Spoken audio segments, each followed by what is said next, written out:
sorry. I had to get the door open. It's a little chaotic. Hi, brother. I'm like, door. I'm knocking on the door. She goes, who is it? And I'm I know you know. Okay, come on now. We're playing a fraternity party. It's like, but everybody has their clothes on. For now. What's going on, man? Hey, come on in there, young man. What's up? Use the bass. It's awesome. And as you were saying there, Yeah. What I was saying was when I first got into music. and it comes from When I first got into music and playing in bands, we would go behind you. we would mainly do ticket sales or pay to play, and we'd all walk out with maybe like $25 a piece, after the night was over, and play bars, and bars didn't want to pay us in Pittsburgh. And what I found though, there's a huge influx of breweries, wineries, and all sorts of those places, especially in Westmoreland County, Somerset County.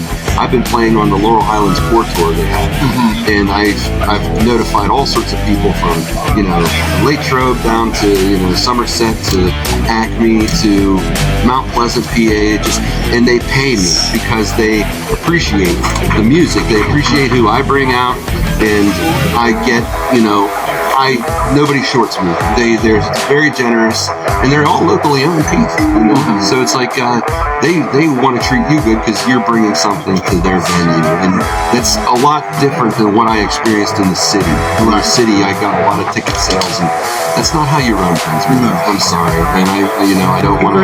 I'm not here to throw people under the bus or tarnish my name, but ticket sales are not, at least fair ticket sales are not going to do it. No, they're not. I understand. Well, we thank you again. This is give us your name again.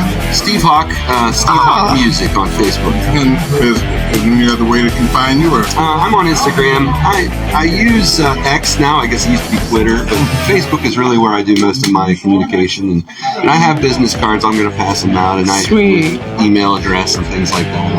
All right, great. Well, we appreciate you again. I'm Myron Benjamin Blakey Fisher. And this is Annie Mae, the Neo Soul Songstress, for the Level Music Talk Show on Starfire Radio. I appreciate Thanks again, Thank you. Thank you. Thank you. That was fun.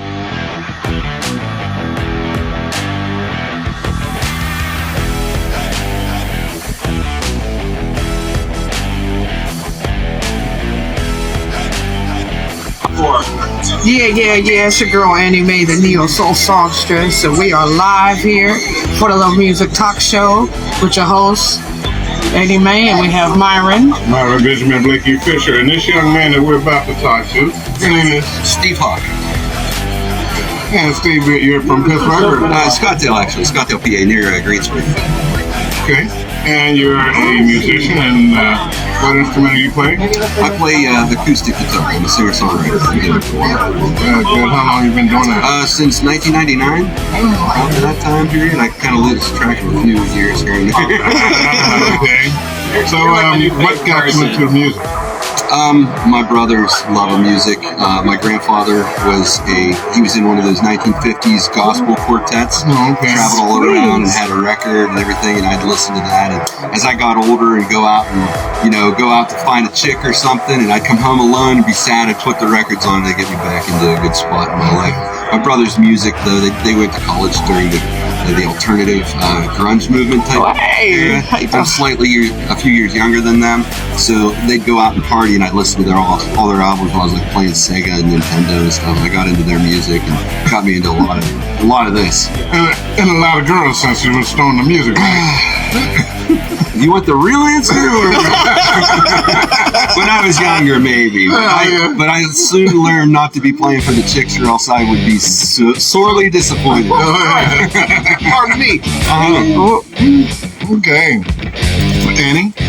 So what is your songwriting process? A lot of times I go with a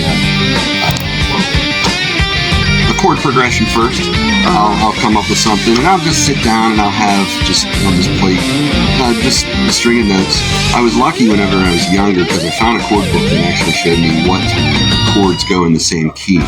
So I would just dabble with a lot of that. I'd sit down and I'd say, okay, I'm gonna mess with this right now. What's going on, dude?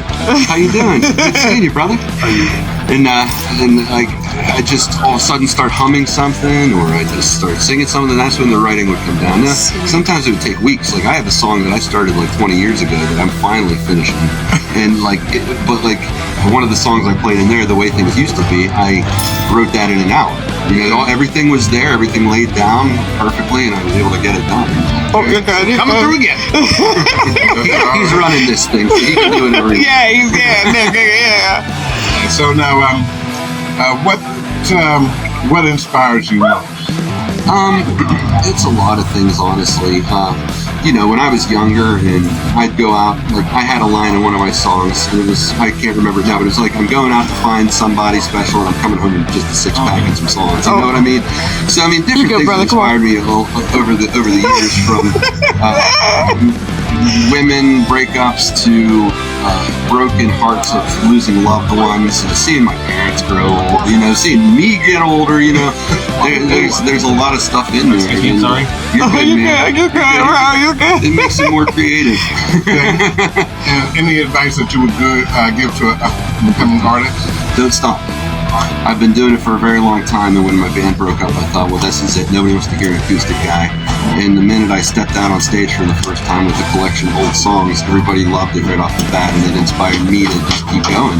And so every time I have a downtime, or I'm just feeling like people aren't into my music or whatever, I just tell myself, don't stop, keep going. And usually what happens is the next show is all that much better. There you go. All right. Now, I do have a question that I ask because in this area there is a pay thing. Venues really don't want to pay live artists for some reason. Can you speak on that? Well, I'll tell you what I've learned over the years is bars don't, Pittsburgh doesn't. And Pittsburgh got, like, they started having a couple people doing ticket sales and stuff like that through production agencies and stuff. I'm not naming names because I'm not here. Hold on, somebody